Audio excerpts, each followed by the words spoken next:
forget about his goal, forget about his assist. His all-round game was outstanding. He was receiving the ball on the half-turn, he was playing forward, he was playing risky passes, didn't care about his pass completion. I thought it was the best game he's ever had in a Spurs shirt. Outstanding performance, and deserves to be in the team of the week. So this was another entertaining weekend of football. Big wins for Aston Villa, big wins for Spurs, big wins for Liverpool, frustrating draw for Arsenal and Manchester City, and also points dropped for Manchester United. But this is what you're all here for, my team of the week. Are you ready? This was out of David Raya and Onana, but I have to give it to David Raya. I mean, some of his saves against Manchester City, there was two great efforts from Gvardiol that he saved. He was a presence coming out for crosses as well. He really is the real deal, and I can see why Mikel Arteta brought him in, because I feel that Ramsdale wouldn't have saved two or three of them efforts from Man City players last night.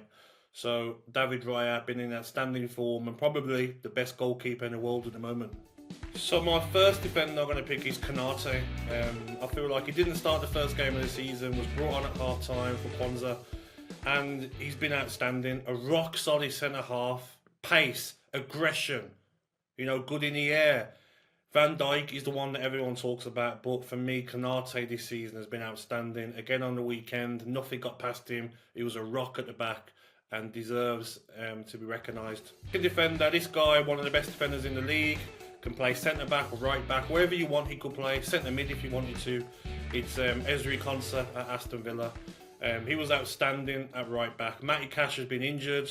Bogard, the young lad, has found it difficult at times. So Konsa has come in at right back, and he's been outstanding.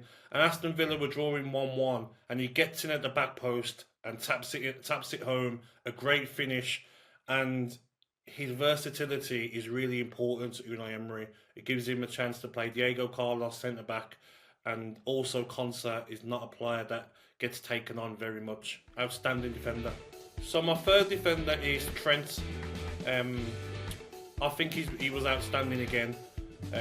Watching the game, he was such a threat going forward. He got a great assist driving through the middle of the park, playing a perfectly timed pass into Diaz. Diaz finishes it, but it's his all-round game, Trent. You know, his defending's getting better. He's looking at the right pass to make to the front players at the right time, with pace, with accuracy.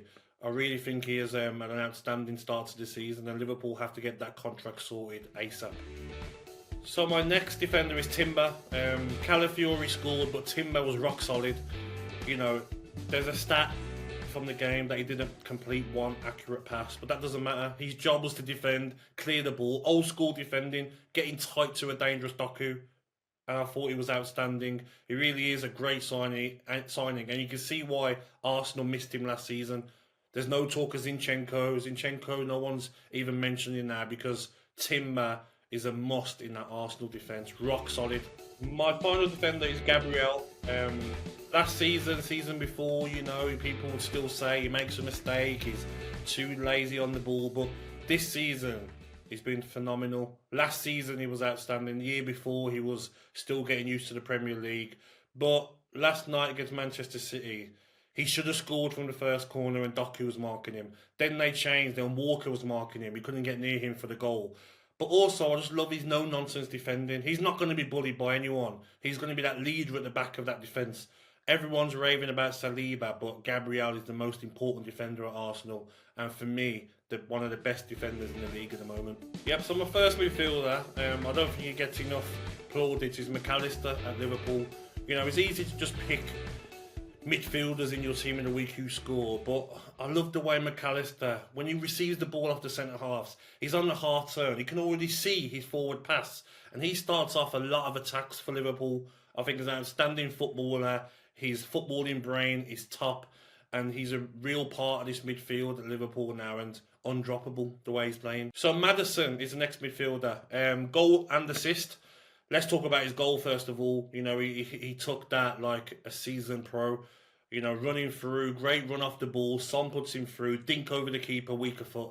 It looks like an easy goal, but that's a tough technique to pull off. So a great finish from Maddison. But forget about his goal, forget about his assist. His all-round game was outstanding. He was receiving the ball on a half-turn. He was playing forward. He was playing risky passes. Didn't care about his pass completion. He was driving past players, floating past the midfield of Brentford. I thought it was the best game he's ever had in a Spurs shirt. Outstanding performance, and deserves to be in the team of the week. So my first attacker is Diaz. He scored 2 on the weekend. That's 5 Premier League goals so far this season. He's become more clinical with his finishing. His all-round game.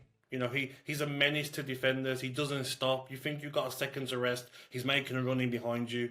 That's what he's got better at, them runs in behind. But also, he took his 2 goals very well. All 5 goals this season, he's took very well. Jota was dropped on the weekend. Diaz is undroppable. For me, he's one of the best wingers in the league. And he's turning up week in, week out and putting in top performances for Liverpool. Next one is Jackson. Yes, poor defending. Alvarez, one of the slowest players in the Premier League, man marking him, very strange tactics from West Ham. But you have to give Jackson credit. His first goal, he could have easily took it down the line and crossed it. But his first thought is, can I cut in? Can I cut in on goal and finish? His second goal, you know, he stood still. Next minute, he's gone. Great movement in behind. He knows he's got that pace. And also, Jackson might have missed that chance last season. He doesn't, outside of the boot, into the corner. Then he gets the assist for Palmer for the third. His all-round game was fantastic. And, you know, Chelsea need him to be at this form. He's a big part of what Chelsea are going to do this season. And he's getting better and better with each game. Oh, my last player is Morgan Rogers. I thought he was quiet in the first half. Maybe a bit of a hangover from the game in Switzerland in the Champions League against Young Boys. But second half, he was unstoppable. He was everywhere. He was everything that Aston Villa done well in the second half. He was part of. He received the ball from Duran. And most number 10s would take a touch and then Watkins will be offside. He takes one touch, quickly left foot pass into Watkins. He knows what runs Watkins is going to make. Outstanding run from Watkins and finish. But Rogers makes it with the pass.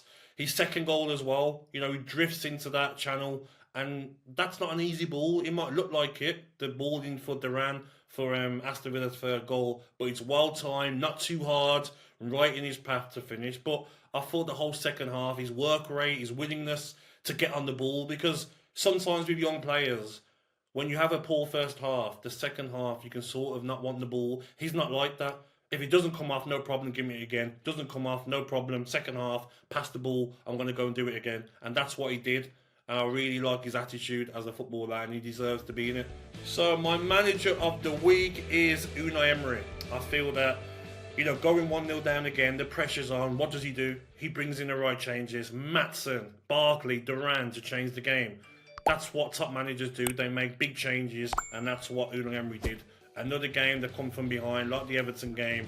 He doesn't let his team panic. Take your time, the goal will come, and that's what they did. So there you go, my team of the week. Let me know what you think in the comments. I think it's a great team. No one beats that team. Don't go off just who scores. Go off whole 90-minute performances. That's why I picked that team. On AM, on DAB, via the talkSPORT app and on your smart speaker. talkSPORT.